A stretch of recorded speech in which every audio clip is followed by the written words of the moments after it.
Good morning, good afternoon, good evening. Welcome to the session on transport innovation and COVID-19 recovery.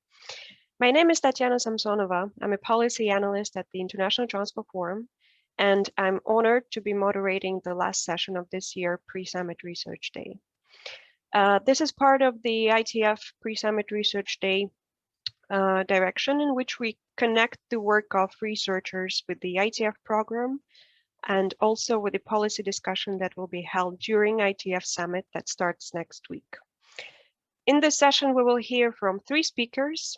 They will have 15 minutes each, and there will be a round of questions after each presentation. For your questions to reach the speakers, please use live Q&A box. In this box, you may also see a like button that looks like a thumbs up. The button appears next to each question raised by participants, and you can use this button to give priority to what you think are the most relevant questions. You can also use the discussion box further down to comment, to greet each other, and to share with each other different links and resources. You can also access abstracts for papers that will be presented under the handout tab. Now, back to the topic. The topic of impact of COVID-19 is very timely, which is quite obvious. International Transport Forum has been actively keeping track of how cities and governments have been reacting to the spread of the virus and what were the impacts on transport sector. Most of the sessions that we had today at 1 and now in parallel sessions, talk about what should governments do to ensure that recovery from COVID-19 is aligned with the sustainability objectives. In this session, however, we will discuss what happened during the pandemic and what are and what were the impacts of COVID-19 on ride-sharing, ride-hailing, public transport, and how cities and governments can use innovation and technological advances to curb the spread of the virus and potentially make transport system more resilient long-term. On this, with no further ado, let me turn to our first speaker. Ashley DePew is joining us from the University of California, Davis in the United States. Ashley is currently a graduate student in the university in the Energy Graduate Group. She's planning to pursue her PhD in energy systems in the same university. Her work has a focus on decarbonization and electrification, renewable energy development, energy and environmental justice. And in the next 15 minutes, Ashley will talk about her work on vehicle design strategies to reduce COVID-19 transmission in shared and pooled vehicles. Ashley, the floor is yours. Thank you so much, Tatiana. Let me pull up my slides.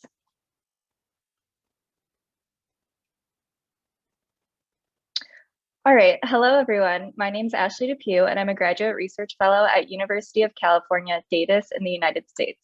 Thank you for joining our session. Today, I'll be presenting on vehicle design strategies to support a return to ride pooling in the wake of the pandemic. It comes as no surprise that in the wake of the pandemic, shared and pooled ridership has drastically decreased as we have been advised to social distance and shelter in place. United States public transit usage was still down 65% this past December in comparison to patronage pre-COVID. Also, transportation network companies like Uber and Lyft have suspended the pooled version of their services. However, not everyone can afford to stay at home. In the United States, 2.8 million essential workers rely on public transit to get to and from work. Additionally, the price of private passenger cars is one that not everyone can pay. Individuals of lower socioeconomic status disproportionately rely on shared and pooled modes of transportation, which thus unduly puts them at risk for contracting COVID-19. Furthermore, the operators of these transit vehicles themselves are at a profound risk every day coming into contact with passengers. The present study sets out to identify high leverage design solutions that both objectively mitigate the risk of COVID-19 transmission and are acceptable and perceived as valuable to consumers of shared and pooled transportation. These insights aim to serve as tools for policymakers at the federal, state, and local levels, as well as individual transit organization decision makers for mechanism implementation to keep all individuals safe. Vehicles considered in our analysis include buses, trolleys, shuttles, airplanes, ride-hailing, car sharing, taxis, trains and subways, ferries, water taxis, and shared micromobility in the form of shared bikes and scooters. Now onto the methodology. Our first aim was to inventory all vehicle design strategies being implemented or proposed to mitigate the risk of COVID transmission in shared and pooled vehicles. We conducted a literature search relying primarily on popular media since there is limited scholarly research on the topic. Our team performed targeted searches across the aforementioned vehicle types. Our search terms included some form of the name for COVID-19, plus a specific vehicle type, plus the name of a general type of strategy once we identified them, or more broadly, the word design as in vehicle design. Examples of possible search term combinations are COVID-19 bus design or coronavirus airplane space conditioning. Our coding and analysis process started with defining a design strategy as observed in the academic or media source. We coded each design strategy on a number of variables, including vehicle and service types referenced. If the feature was a possible retrofit modification, or if a vehicle needed to be manufactured with the feature, and if the vehicle feature has been implemented somewhere across the world, or if it was still in conceptual design phases. After we inventoried the design strategies, we conducted 2 series of interviews. All interviewees were affiliated in some capacity with University of California, Davis, also known as UC Davis. Interviews discussed the identified strategies, features, and mitigation mechanisms to gauge public perceptions of effectiveness and understand potential actual effectiveness from experts. Graphics of the identified features, such as those displayed on the right side of the screen, were shown to interviewees for a visual and explanatory experience. To begin to gauge user perspectives on perceived effectiveness and preferences, we interviewed 20 UC Davis students, all regular users of some type of public transit or shared mobility prior to the pandemic. These interviews with a convenient sample are intended as initial explorations to identify key themes, and we hope to later conduct a large-scale survey of a more representative sample. To begin to gauge expert opinions on objective effectiveness, we have interviewed 7 UC Davis faculty and staff with relevant expertise, including faculty and clinical staff at the Division of Infectious Diseases, and engineering faculty and research staff with expertise in air quality and space conditioning. We have also interviewed 2 social scientists who have conducted research on COVID. They shed light on the potential influence of user behavior on strategy effectiveness. This research is ongoing, and we will be interviewing up to 13 more experts at UC Davis and hope to expand to experts beyond UC Davis in future work. By triangulating insights from experts and consumers, we can identify design solutions that objectively mitigate the risk of COVID transmission and are acceptable and perceived as valuable to consumers of shared and pooled transportation. Through our literature review, we developed the COVID-19 risk mitigating vehicle design typology, or CRVD typology. The 10 vehicle design strategy types of the CRVD typology include seating configuration, pathways, barriers, space conditioning, onboard surface sanitization, hygienic materials, touchless technology, PPE provisioning, communication and monitoring, and multimodal support. Through our analysis, including interviews with experts, we also articulated 12 different mitigation mechanisms by which these strategies may reduce the risk of COVID transmission. Most of the mechanisms can be divided into 2 general categories: those that mitigate the risk of fomite transmission, which is contacting the virus on surfaces, and those that mitigate the risk of airborne transmission through droplets and aerosols. I'm going to review several of the CRVD categories that mainly relate to each fomite and airborne transmission, and then summarize some of the interview insights. One CRVD category related to fomite transmission is hygienic materials, which includes surface materials and construction styles that keep vehicles cleaner, For example, using antibacterial materials like copper, absorbent materials that soak in the virus such that it won't easily transfer off the surface, and durable materials that hold up to frequent cleaning, as well as constructing seats to have fewer crevices that trap dirt and germs. Another related category is onboard surface sanitization, which refers to equipment installed in vehicles that implements surface cleaning processes, often when the vehicle is unoccupied, but in some cases, cleaning might occur during vehicle operation. There are several different general types of onboard surface sanitization processes, including cleaning with light, chemicals, heat, or air pressure. Touchless technology refers to adaptations or new mechanisms, including automation, that allow drivers and passengers to interact with the vehicle without touching it. Automation ranges from automated ticket scanners that replace employees physically collecting tickets to fully automated driverless vehicles.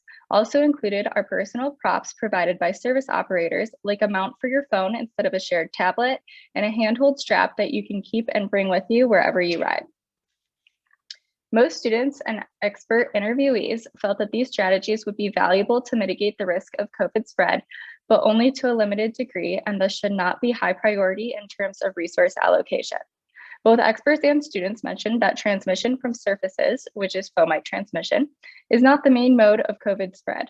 In general, they liked the idea of strategies that make cleaning easier, strategies that kill the virus, and automation, and felt these would be useful to retain beyond COVID to protect health and hygiene. Some said strategies might give people peace of mind or make them feel safer, but warned not to solely rely on them because fomite transmission is not as important as airborne transmission. Interviewees felt that these strategies would be more important for high traffic vehicles where there is little opportunity for cleaning between uses, such as trains or buses. Experts and students both pointed out potential accessibility issues with some touchless technologies, like foot pedals to operate doors and tray tables. There was also some uncertainty and skepticism, particularly among students, about potential hazards of chemical cleaning processes and the effectiveness of less familiar and less visible strategies, like self-cleaning handles and absorbent materials. Our social scientist interviewees noted the importance of including an educational component to any strategy that's unfamiliar or invisible in order to promote understanding and thereby perceived safety, as well as compliance in some cases. Moving on to airborne transmission. Barriers are being implemented in many contexts, including vehicles. These are vertical partitions of various sizes, usually transparent, hard plastic screens, but sometimes also soft plastic curtain-like material. We found these different types of barriers that specifically aim to separate transit workers from passengers, and a variety of others aimed at separating passengers from each other, including added barriers, as well as some ideas using seats as barriers, like pod seating or having high seat backs. Seating strategies include eliminating seats either by roping them off or adding signage, or policies that allow passengers to use the seat next to them for storage. There are also more involved redesigns, like replacing bench seating with fewer bucket seats, or new layouts with no directly adjacent seats. Another seating-related tactic is to spread seats or passengers out more without necessarily eliminating any.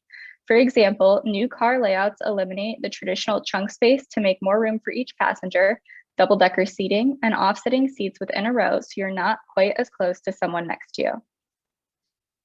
The last category of seating strategies is about reorienting passengers' bodies to face different directions. These include flipping the middle seat, removing tables and trains, and flipping whole rows of seats to face the same direction, and adding backrests to specify where standing passengers should ride and which direction they should face. Space conditioning includes strategies to increase ventilation and air circulation, such as using the fresh air setting on the HVAC system instead of recycled air, opening windows and doors, using exhaust fans to move air out, and strategically controlling the airflow through venting or pressurization to reduce air mixing among passengers. Other space conditioning strategies involve air filtration and purification, using mechanical air filters, UV light, and/or ionization processes. These processes can be implemented inside a vehicle's HVAC system or in add-on vehicles like portable or mounted air purifiers. The students we interviewed had knowledge of the latest information about the relatively greater risk of airborne transmission, including aerosols. When we asked them to rank the design categories from most to least important, collectively they ranked space conditioning strategies as most important and barriers as third most important. Onboard PPE provision was ranked second. For barriers, students preferred hard plastic shields to soft plastic curtains and mentioned they would be easier to clean. They also felt that the bigger the barrier, the better. They liked the idea of additional privacy afforded by the barriers, but worried about them interfering with communication and generally didn't think they should be retained post-COVID, with the exception of barriers to protect workers. And this is because they thought workers have so much contact with passengers and could be better protected from other illnesses, as well as potential violence from passengers. Experts saw barriers between passengers as less important if masks are worn, since, like masks, barriers are better at blocking droplets than aerosols, with one expert noting that barriers may actually do harm by creating stagnant air pockets that could increase aerosol transmission. For seating, most people liked the idea of more space, particularly in planes, but had doubts about corporations or transit operations being willing to or able to sacrifice higher ridership and did not want to incur higher costs to ride as a result. Many thought blocking off, temporarily removing, or repurposing seats was more practical than eliminating or reconfiguring seats permanently, and some strategies might make it harder for groups to travel together. Although they also noted that passengers might not comply with simply marking seats as off limits. Space conditioning is the most important and unfortunately the most complicated strategy. We have only interviewed 3 people with expertise in this area so far, and we are going to interview more. But so far, our experts have conveyed the importance of both air exchange and airflow. Overall, air exchange is crucial to replace potentially contaminated air with clean air. Airflow is also important. Systems should move air from clean to less clean areas, avoid blowing potentially contaminated air into people's faces, and they should push air towards the exhaust outlet. Our experts noted that the virus particles are relatively large. A MERV rated 12 or 13 filter would catch them. For reference, the highest MERV rating is 20. And they also confirmed that HEPA filters are good, although not every HVAC system can use them because they require a higher level of power. They noted that there could be some potential benefit to adding UV purification, but that this also introduces more room for error because it can be done wrong and adds more equipment to be maintained in order to function properly. One expert pointed out that ionization methods can actually be harmful as they could introduce other pollutants, namely ozone, into the indoor environment. A powerful quote from one expert was, "You can't ventilate your way out of overcrowding." That was a brief overview of some of our identified CRVD categories and interview insights. We are putting out a white paper this month that represents the CRVD typology and a full research report in June that will include all our interview research, including insights from additional experts. We're hoping to continue this research program by expanding our inventory of design strategies to transit service stations, including bus stops, train stations and platforms, and airports, as well as to transit and mobility service app and website features. We also want to interview experts outside of UC Davis and conduct a large sample survey of essential workers who use public transportation and shared mobility services. I'd like to thank my research team and acknowledge that our funding came from California Senate Bill 1. If you would like to be notified when our publications come out, please contact me or project principal investigator Angela Sanguinetti. Thank you so much for your time, and I look forward to your questions. Thank you very much, Ashley, for your presentations. There's quite a lot of solutions that you have presented, but here the idea behind the discussion is actually to understand what does it mean for policymakers presenting all of those solutions. So I'm particularly interested in 2 aspects, actually 3 aspects that you talked about. First, when we talk about ride hailing and micromobility, for instance, a lot of cities are already struggling with putting in place a regulatory framework already with all of those questions, for instance, in terms of safety, in terms of worker rights, and so on and so forth. And here, with the pandemic being kind of a third element and the protection of workers, but also consumers becoming acute. So from your perspective, what does it actually mean for regulating app-based mobility services? Is this something providing this protection for consumers and for drivers? Is this something that needs to be discussed and embedded in the regulatory frameworks in this context?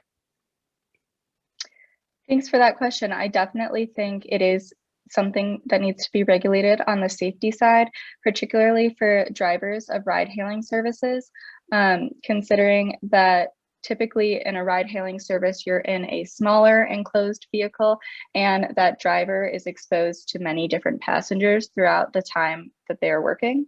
As far as shared micromobility, it is a little obviously harder to regulate since there's no transit operator on site, and it is up to the individual that is using the micromobility to practice safe hygiene and everything. So I think adding a feature to the manufacturing of those shared micromobility tools of shared bikes and scooters, and regulatory frameworks as far as requiring the actual manufacturing of those vehicles to include things such as light activated handles that are self-cleaning would be very important in keeping public health. Yeah, I thank you very much for your response. But here, I think that there's another perspective. As you may know, for instance, micromobility operators are actually struggling to reach profitability because already in many places regulations are overly restrictive. And for instance, across US, there's technology like lock-to parking technology, and it implies additional costs on operators. And given that one of the main benefits of micromobility potentially is to serve low-income communities and to link them to public transit. So I'm kind of doubting to what extent putting this safety kind of aspects inside of the regulation, it will only increase regulatory costs for operators. So who should fund that? Is it up to operators themselves to fund that? For instance, in the case of micromobility, in the case of public transport, obviously it should be, I assume that you're thinking that it's transport authorities. So it seems a little bit disproportionate in terms of how different transport modes will be treated in that case. So perhaps you can reflect a little bit on that. Yeah, that is a very good point. As far as buses, it would be the transit operators of the city for funding. But I do agree that the micromobility costs, it's a very big issue because, as you noted, it is intended to serve more low-income individuals. So it's imperative to keep that cost down. I don't have a good answer for who should fund that. I think that is an area for future work and future collaboration. So that is something that we're taking into consideration. So thank you so much for bringing that up. Then now we have a question from Jose Medina, who thanks you for the presentation. And she's asking, she's saying, if your research is mainly done in the US platform, is that correct? Would you consider that your data could be useful for transport systems in other countries, for example, in urban buses in France? Yeah, so thank you for that question. Our literature review is on features across the world. So many of the features that are implemented, and not just in the conceptual phase, have only been implemented in other countries. Our sample currently is not meant to be representative, just an exploratory beginning sample of people for convenience out of University of California, Davis. So we are hoping to increase that sample to a larger portion of individuals. And we think that international opinions would be very useful, as transit systems are different across different countries. So our initial research does incorporate features from everywhere, but it's just our interviews that don't at the moment. Perfect. Thank you. Thank you for your response, Ashley. Now we have another question. So how many of these measures do you think should be in place after the pandemic ends? And I would also want to add if you have done some sort of research or calculation of potential costs and benefits of keeping those measures after the pandemic ends. Great question. We have not yet done a cost and benefit analysis.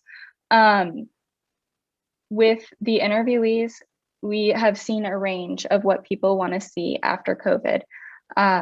I think there is kind of one group of people that is the more the better, the more strategies you can implement, you know, in a world without confined resources and without a budget. If you could implement all of these strategies, this will reduce other viral and airborne diseases such as, you know, the common flu and the common cold. With that being said, we do recognize that we don't live in a perfect world without budget constraints. So the most important thing that we would like to see for COVID with masks is space conditioning. And so on a personal level, I would love to see space conditioning and all of these strategies for ventilation, circulation, purification, and filtration after COVID as well, because it promotes a cleaner and more hygienic airspace. Following that, we've had a lot of opinions about seating and barriers and how individuals wouldn't really like to see that post-COVID. It is more of a cognitive impression about seeing everything barricaded, and also the fact that it makes communication somewhat more difficult and promotes a more isolated society. So those are the responses that we've gotten prominently about what people would like to see after COVID. And I will note that for touchless technology, a lot of people enjoyed, even if they aren't believers in fomite transmission or recognize that airborne transmission is more risky than fomite transmission, the strategies themselves they would like to see after COVID, like personal props, automation, and different types of door pedals and such. Thank you. Thank you very much, Ashley. Well, I personally would definitely love to see that in the Parisian metro, for instance. On this, we're going to close this part of the session. Thank you again very much. Before we turn to the next speaker, I would like to apologize to Jose Medina for saying she. My apologies for that.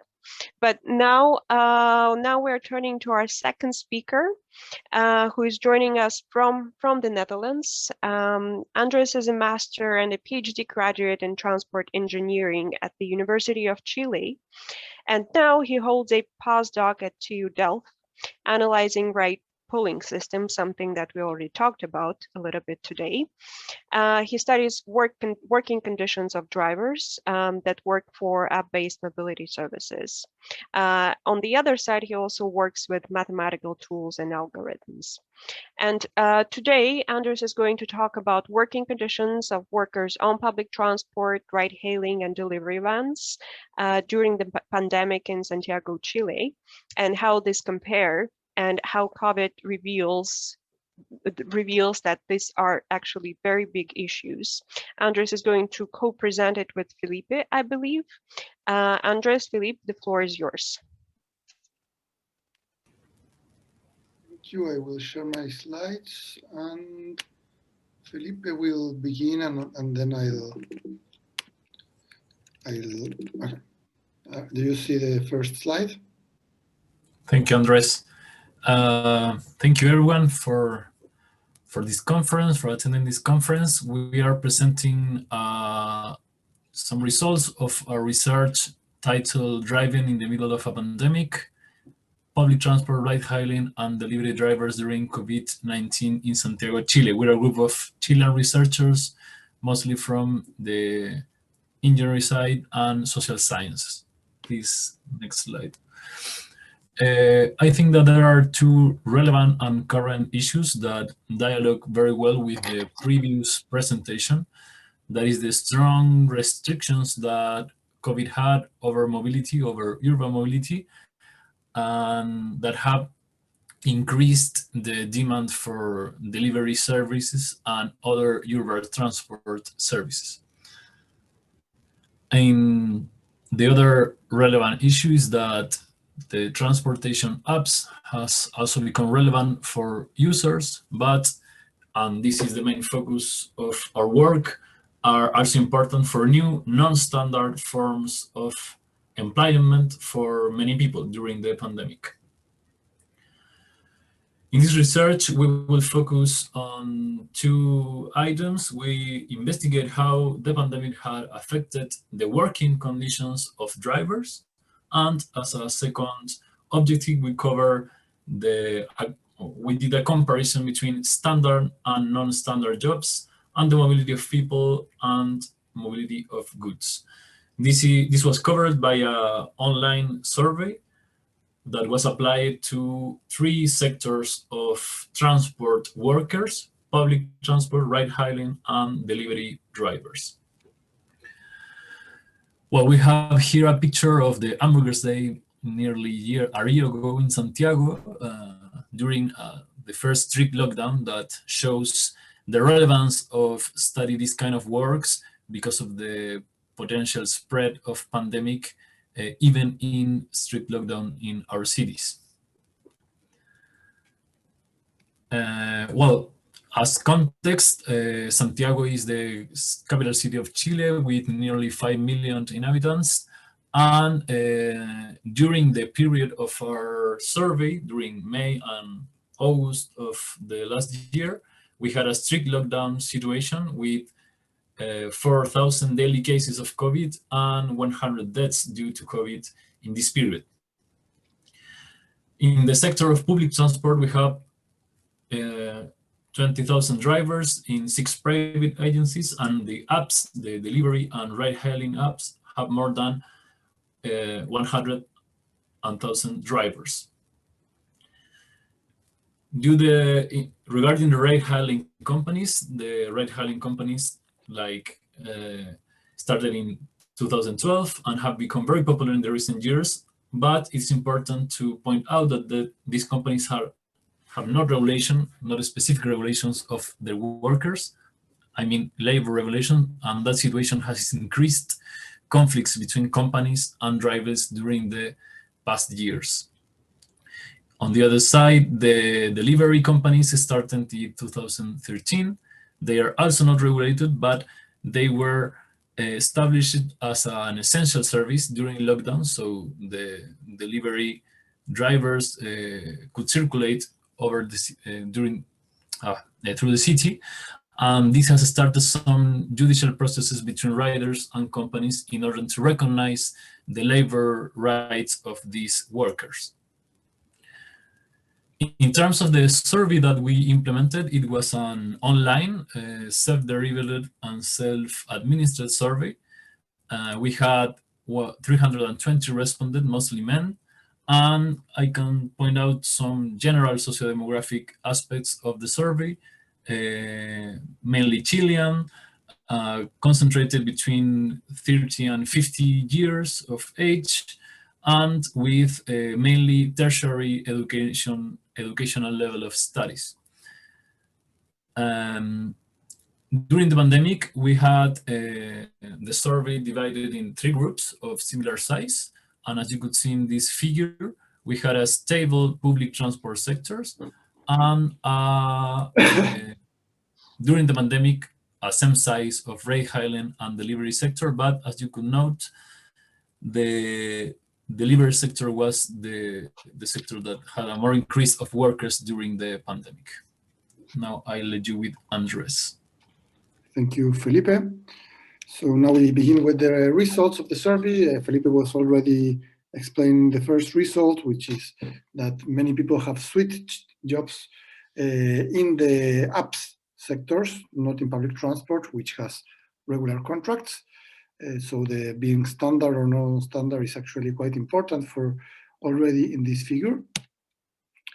To understand this better, we also asked in the survey about working hours and income. We have found that in all the sectors, the average working hours per week have diminished, but the drop is much more significant in the mobility of people, which is explained because there is less demand.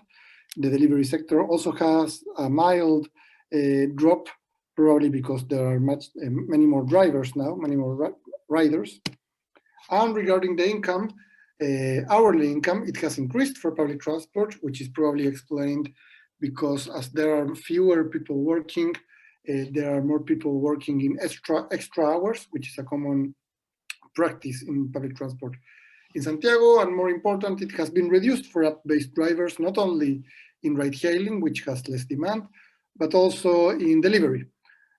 Probably, again, maybe because there are more riders, but it can also be explained because of the curfews that have reduced the nightly demand.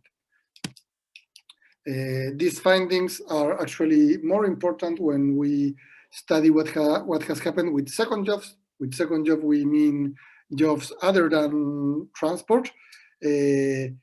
They were quite common for delivery drivers and for ride-hailing drivers, and you can see that more than half of the jobs have been lost, and for the delivery, actually 75%, so it's quite a lot.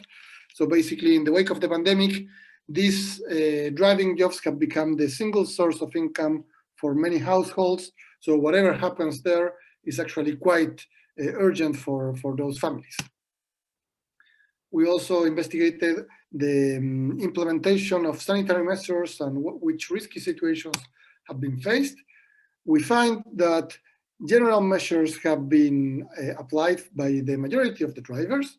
However, this implementation is actually more often has been applied more often by drivers from public transport with standard working conditions. And this happens because the resources are provided by the company and are regulated by the company. So there is some mandatory measures, but also drivers do not have to spend their own money to use hand sanitizer, masks, cleaning the vehicles, etc. Also, only in public transport, the older drivers have been prevented to work because they are a group that faces a larger risk with the pandemic. And all these measures are actually quite important, not only from the point of view of public health in general, but also from the point of view of the driver's health in particular, as about 2/3 of the people that are moving other people, public transport and ride-hailing, report that they have had passengers that look like having COVID. So applying these measures can actually be a crucial thing to prevent the getting infected.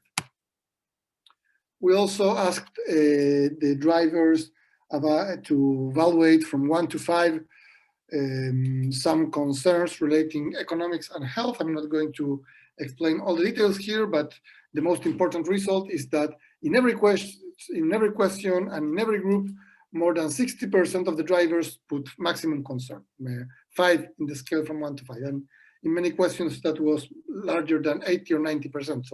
So these concerns are very, very prominent across the drivers. We ran profit models to identify the most important explanatory variables for these concerns. We found that elderly and women present higher health-related concerns, that the delivery riders present higher concerns in general, and that transporting passengers with COVID-related symptoms increases concerns as well. We also asked about 7 dimensions of job satisfaction pre-pandemic and during the pandemic, so we can study the changes.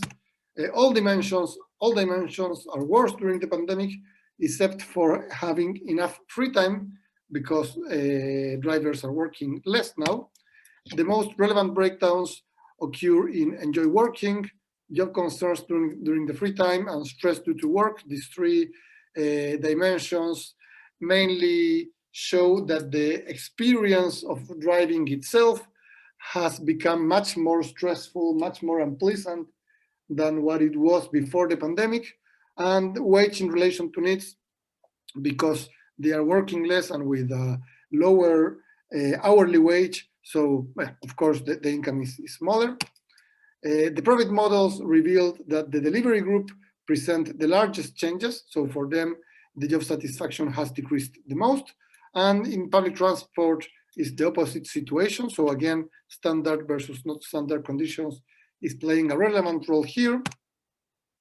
And finally, having a larger wage now softens the impact of the pandemic, which is natural because there is a stronger backup to face the pandemic. And the contrary happens with a large income pre-pandemic, which can also be explained as people that had a larger income before the pandemic depended more on this type of jobs for their household income. So when these jobs get affected, the whole household becomes or turns into a problematic situation. So as a synthesis, the pandemic has worsened the working conditions in general and for everybody. However, app-based jobs have been more affected than public transport, and this occurs mainly due to its non-regulated status. For instance, something that it's relevant to highlight is many ride-hailing drivers have acquired a vehicle just to work in ride-hailing. So when they can't work anymore, that can be a quite urgent situation. App drivers have lost their customers and have no backup. That's what I was just saying. Delivery riders are the most affected group considering concerns and job satisfaction. That's probably because they are working in a very stressful way. And these flexible jobs are now more important than before because of the loss of second jobs. So the most relevant conclusions from the point of view of transport policy after the pandemic or during the pandemic, depending on how long it's going to take. First, that regulating these new jobs is even more important now than before the pandemic. So in the last years, there has been a lot of discussion worldwide regarding how to regulate transportation network companies in general and the drivers in particular. Well, these discussions are more important and more urgent now than before because these jobs have become more important for the drivers, but also because the risks of having no backup, of having no social security, have actually become real when the demand for these jobs have faced a very sudden change in comparison with what has happened with public transport drivers. In our opinion, such regulations must recognize that they are workers of the respective companies, so that they can get basic protection and social security when this type of unexpected changes occur. However, any regulation should respect the flexibility of deciding when to work, because this flexibility, and that's something from previous studies, is highly evaluated both by drivers and companies, so there is no point of forbidding it. And finally, from the point of view of public health, mandatory measures to prevent the spread of the virus are required. This is in relationship with the previous presentation. In public transport, many of these measures have been applied and it's mandatory, but in ride-hailing and delivery, that's really up to the individual decisions. So if we want to, and public transport in many places actually has been recognized by being effective in preventing becoming a source of spread of the virus. If we want the same for these other transportation systems, we need mandatory measures. So that's our presentation. Thank you very much for your attention. Now we are happy to answer your questions. Thank you very much, Andres. Thank you very much, Philippe. Indeed, we at the ITF has been exploring the question of regulating app-based mobility services. And one of the things that we have been discussing is that, in particular, ride sourcing companies have been widely criticized for their employment practices. And, you know, in this sector, they argue that we're just platform providers. We link providers to customers, and we are not supposed to provide social security and so on and so forth. But here I found it interesting. Perhaps you can clarify something. You were talking about ride sourcing and delivery as kind of a one type of issue, whereas when it comes to regulation, I'm not so sure if the same rules should be applied to ride sourcing and delivery vehicles when it comes to, in general, putting in place regulatory framework. Because, and even when we talk about pandemic, for instance, and ride sourcing, it's actually dealing with people, and there are different protection measures that need to be in place. Whereas with the delivery, there are a little bit different mechanisms. So in your research, maybe you can expand a little bit more on the difference between how, what type of rules should be put on, theoretically should be put on ride sourcing companies and on delivery. Yeah, thank you for your question. Do you want to begin, Felipe? Yeah, please. I want to say that I think that we have like two issues. I think that the labor regulations may be the same for the two types of work, because in effect you have one type of work dealing with moving goods and the other one moving with people. That I think that there is a difference in terms of public health, but you also have drivers that are interacting with the stores that provide the goods and with the transportation of the goods during the city. So I think that that difference may shed some light about the specific regulations for these kind of subsectors within the app work-based. Thank you. Thank you very much. We have another question from Manuel Medina, who is asking, who's saying that this research is very important for Latin America. The question is, have national authorities seen your findings? And if so, have they done something about it, especially for social security for drivers? The situation in Chile about social security is actually new. There have been a lot of discussion in the Chilean parliament about how to regulate these jobs, but and there are different projects, different bills, depending on who is proposing them. The one that has been proposed by the government so far is actually quite in line with the opinion of the companies, so it's basically not recognizing most of the. I mean, it's not recognizing the working conditions of the drivers. I expect that this is going to change in the future because, the pandemic has probably urged the crisis of the jobs in both sides. In ride hailing, because many people suddenly lost their jobs, and as we were explaining, this was a complementary job for many, but then it became a primary job for many, and if they are losing it, that can be quite risky. And on the side of delivery, in terms of accidents and in terms of dangerously biking, because they need to deliver as fast as possible so they can get more products and increase their wage. That has also become critical during this pandemic time. So although there is still no real light on that, I expect that what has been happening in this last year should fasten the decision of regulating these things. Also because there have been a couple of judicial processes that have been pushing the system to recognize that there is a labor relationship between the drivers and the companies. Thank you very much, Andres. Indeed, I feel that, when we hear about all of those cases, court cases in the UK and the US, they are always prompted by some force majeure related to, safety concerns, for instance, previously. And now COVID-19 plays this role of a catalyst to restart this discussion, especially for workers in the gig economy, in ride sourcing, and in these services, which is becoming extremely important.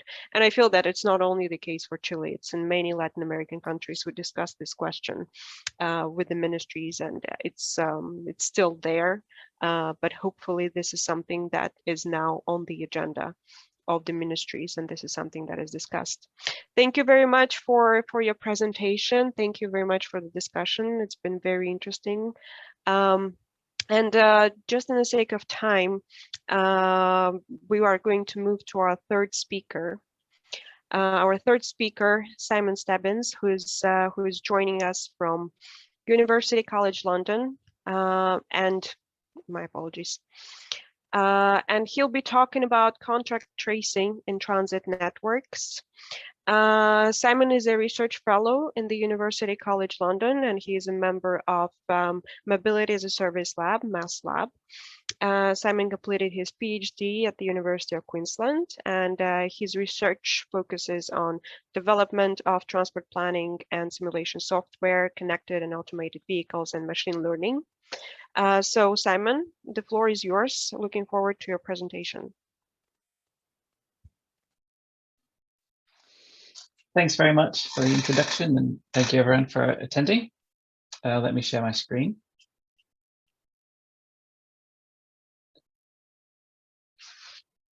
So I hope you can all see that now. So good afternoon. In this presentation, I'll be talking about contact tracing in transit networks.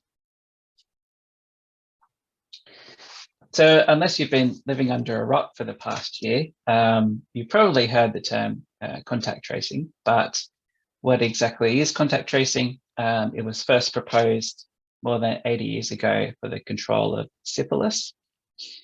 And it's a surveillance and containment strategy for infectious diseases. It works by following the path of infection from infectees to those who have had close physical contact with them. There are a few different approaches of contact tracing that have been developed, and these include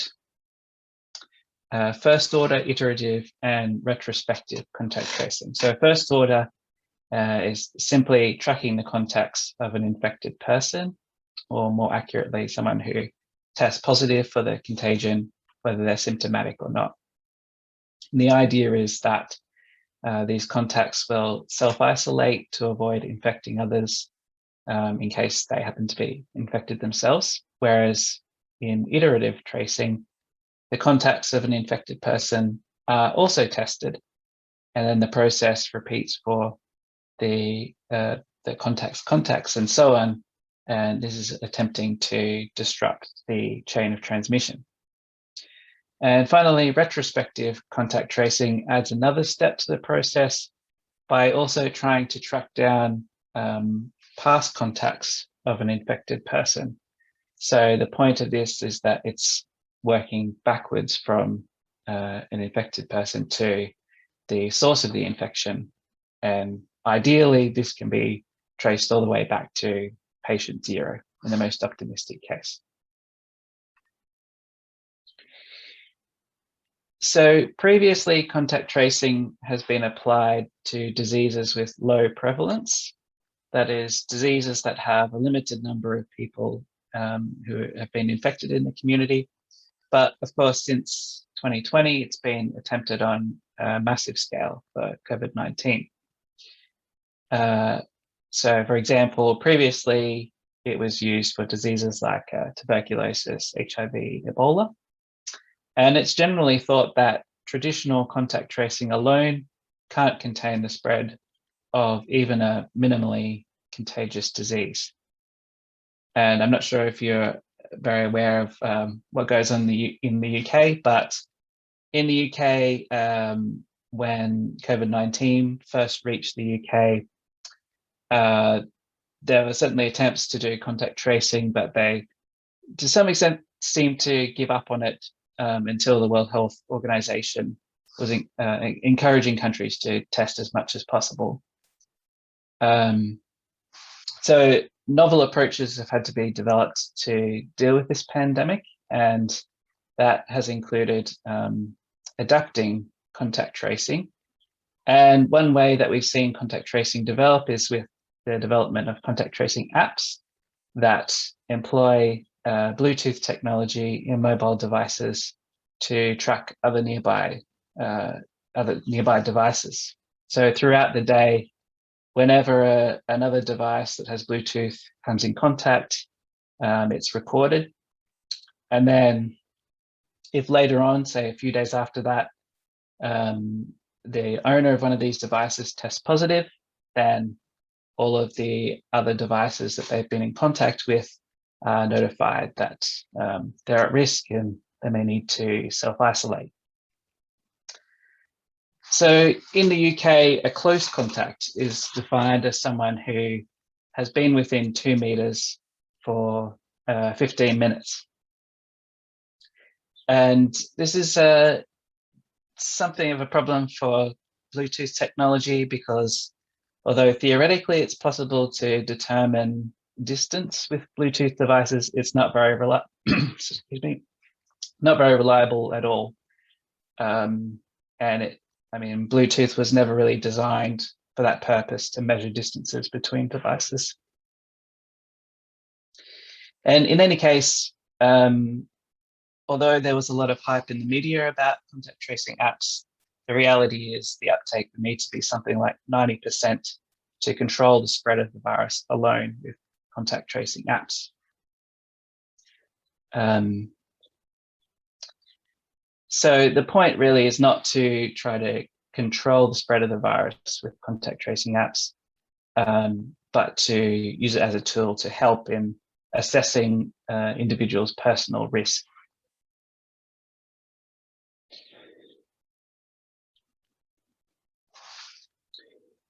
So just notifying close contacts is one way to do contact tracing, but the models used can be developed further into something like what you see on the screen here, which is a Bayesian network.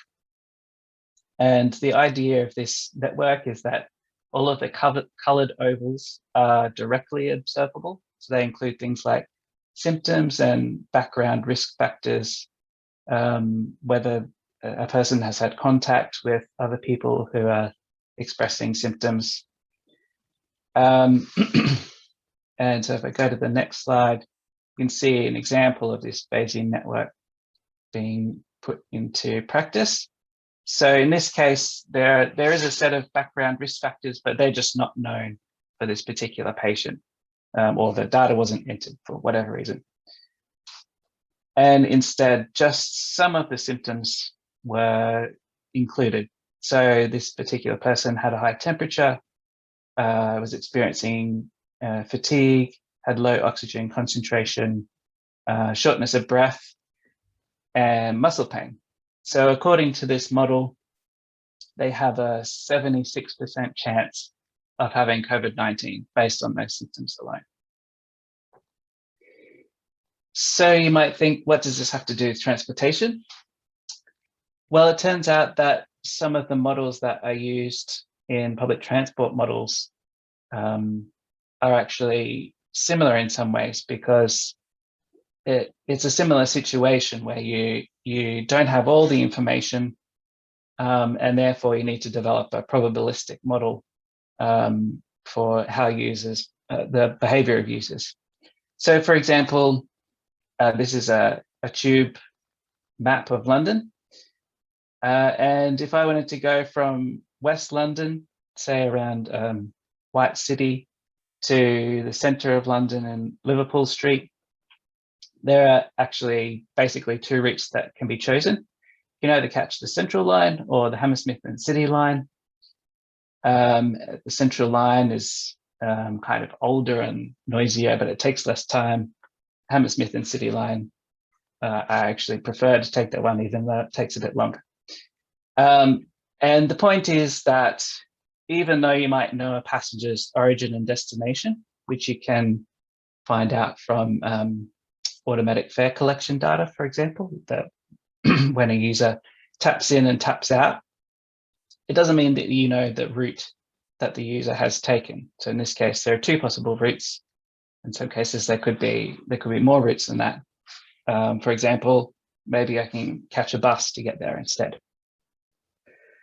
And not only is the route choice unknown, but there are other unknown variables as well, such as the time of the the time that the service was boarded. There can be long walking times. So even though you might know when a passenger enters the station, it could actually take a few minutes to walk to the platform.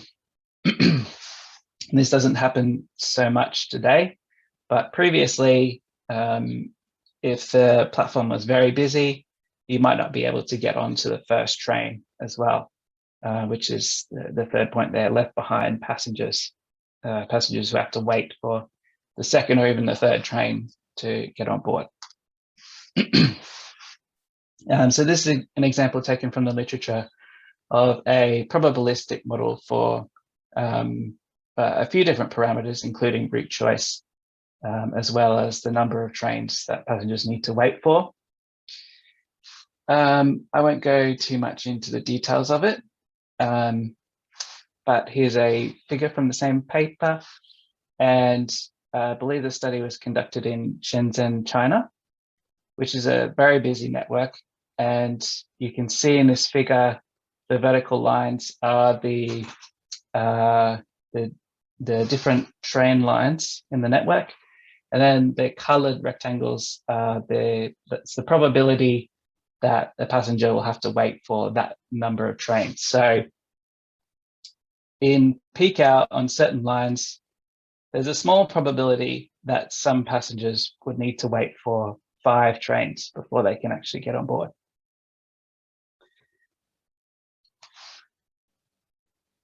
So although in this model, it actually uses a likelihood function, some other authors have also used a Bayesian network. So you can see that there's a similarity between an infection model and a public transport model in some cases. So in order to calculate the probability of a passenger being infected, there are a number of things that we need to know, including the origin and destination of a passenger, the OD pairs for passengers who test positive, the probability that they choose certain routes. And it's not just a matter of matching routes between people who test positive and other passengers, because it's possible that 2 people could just share a single leg of the journey rather than a complete route. And then even if they do share a leg or a route, it doesn't mean that they're at risk of being infected, because maybe the infected person was at one end of the train and the other passenger was at the other end of the train, and obviously there's no chance of infecting the other person in that case. So you also need to know the probability of being in the same carriage or vicinity as an infected person, as well as the length of time that an infected passenger may have been in contact with fellow passengers. So it's quite complex to try to combine both contact tracing and public transport models. However, one possibility is to use an online journey planning service, such as the one provided by Google Maps, or most cities also have an online journey planner, which gives you the options of not just a single route, but potentially multiple routes to get to your destination. And this can also be combined with data that's available that tells you how busy a service is at certain times of the day. And that can help you to calculate the odds of sitting near an infected individual. So this is just taken from Google, and I just looked this up today. So it shows you just how busy the station is at that particular time. And it just happened to be a little bit busier than usual. So thank you very much, and please let me know if you have any questions. Thank you very much, Simon.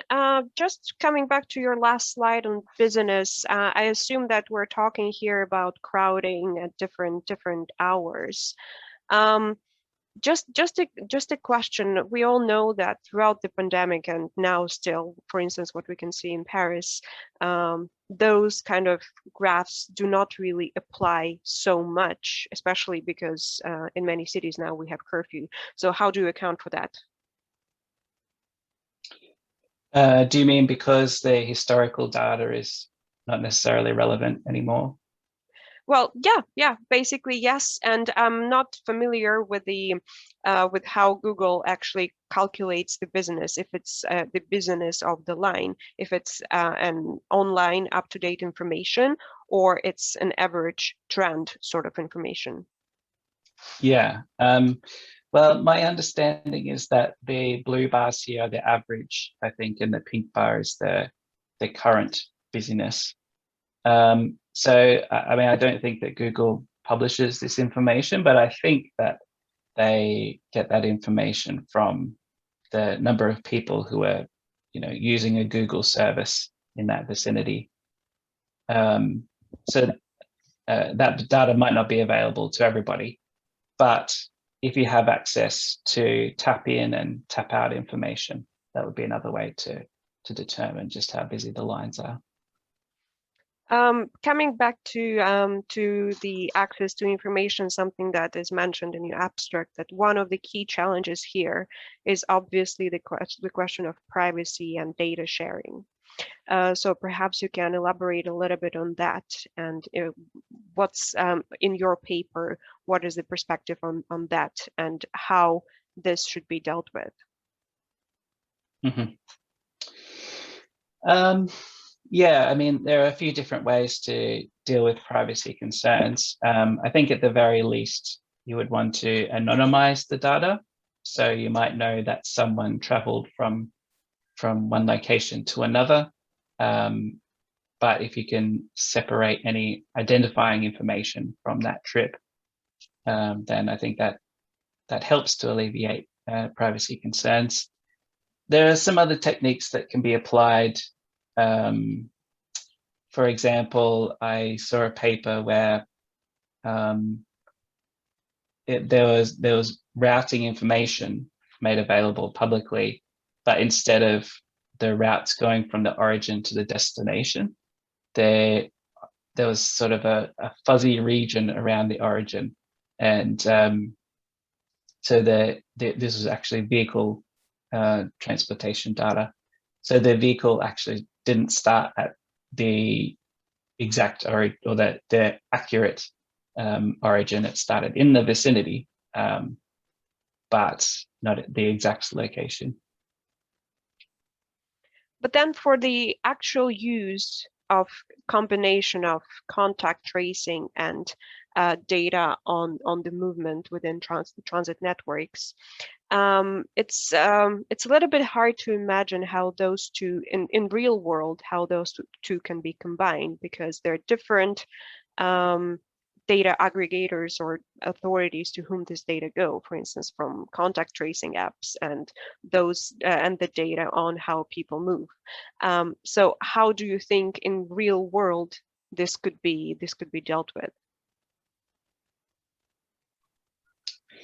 But do you mean how do we deal with the privacy concerns in particular? Or? No, in particular, for instance, when it comes to contact tracing apps, it rather goes to health authorities, correct?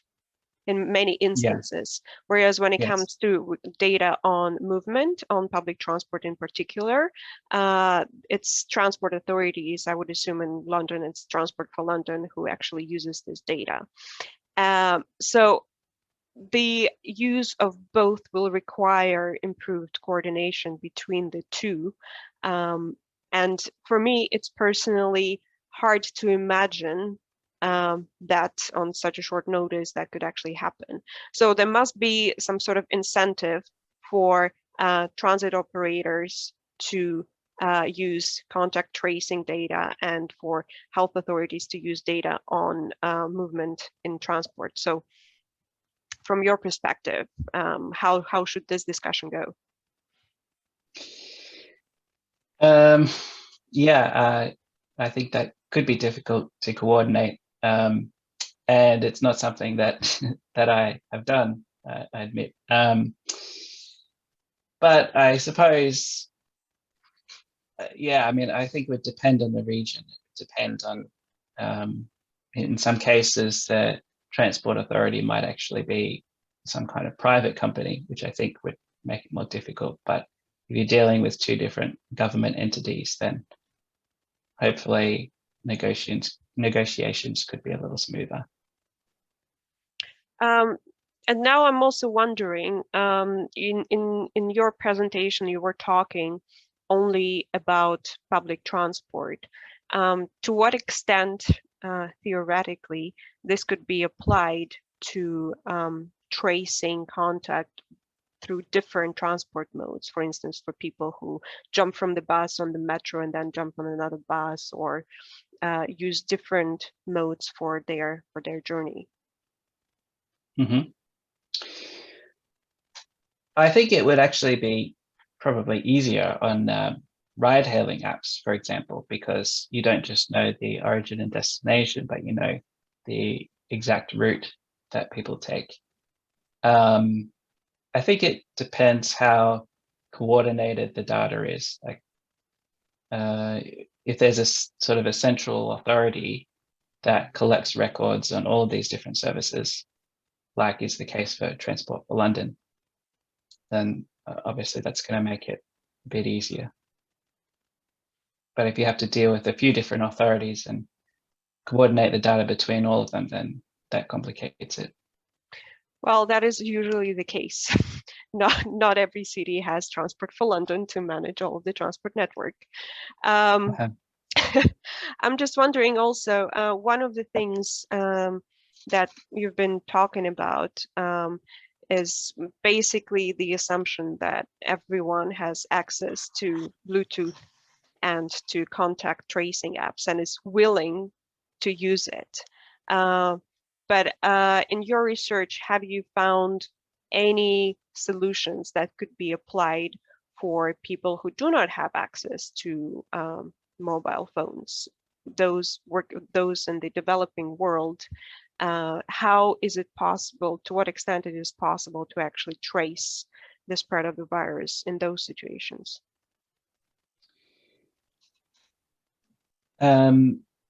Well, I talked about a few different things in the presentation. So I did talk about contact tracing apps, although if you're using public transport records, then it's not necessary really to combine that with data from a contact tracing app. So even if you just know the passengers' origins and destinations, then you can just use that information. I mean, the more information you have, then the better your model will be. But if people don't want to use the contact tracing apps, then yeah, just use whatever information is available. All right. Thank you very much. Just coming back, last question, and then I'll stop interrogating you on this.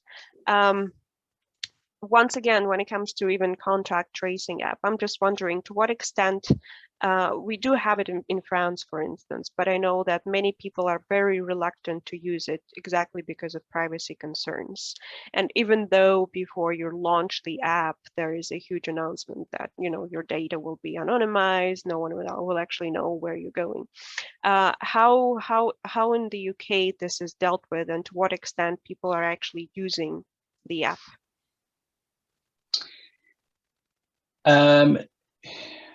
Well, I've seen different results. So in one study, it said that you need an uptake of about 90% to control the spread of the virus using these contact tracing apps alone, which is just never going to happen because not even 90% of people have a smartphone. I think another study said like 60% instead. So yeah, different countries have taken different approaches to mitigate the privacy concerns. But I know in the UK, I think they've made the source code available, so everyone can see exactly what the app is doing. They don't have access to the data, obviously, but they can at least know what their behavior of the app is. Then there is a question from Patricia Franco, and she's saying that the penetration of contact tracing apps is quite low in the UK. How did you validate your model? Mm-hmm. Well, I mean, this last part of like combining contact tracing and transit probabilistic models. I mean, this is kind of just theoretical at this stage. I think further work is required to actually see how effective this approach could be. All right, thank you. Thank you very much, Simon, and thank you to all of our speakers. Now it's time for us to close the session. I'd like to thank all participants for joining and for interacting and asking questions. Please also join me in thanking our speakers for sharing this relevant research. Just for your information, before we end the session, ITF Summit will open next Monday, and there will be a lot of interesting sessions, and you'll have an opportunity to participate in those sessions and to hear the perspective from policymakers and regulators on the issues that we have discussed from the research perspective today and yesterday. So please do tune in these different sessions starting next week. I hope to see you all there. Thank you all very much again, and enjoy the rest of the week. Bye for now.